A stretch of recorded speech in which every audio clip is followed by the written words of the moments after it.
సూర్యాపేట జిల్లా మున్సిపల్ కేంద్రంలోని అపూర్వ దివ్యాంగుల పాఠశాలలో Maha group of chairman Marela Vamsikrishna గారి పుట్టినరోజు వేడుకలు జరిగాయి. మహా న్యూస్ టీం సభ్యులు ఈ కార్యక్రమంలో పాల్గొని మూగా, చెవిటి, మానసిక వికలాంగులైన 50 మంది విద్యార్థులతో కలిసి కేక్ కట్ చేసి పండ్లు పంపిణీ చేశారు.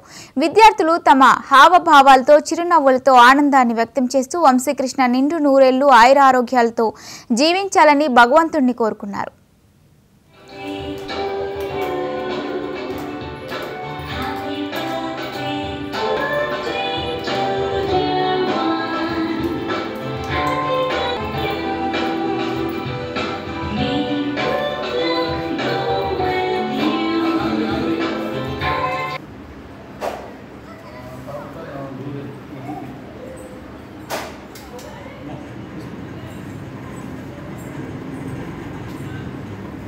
అక్కడ పెట్టు.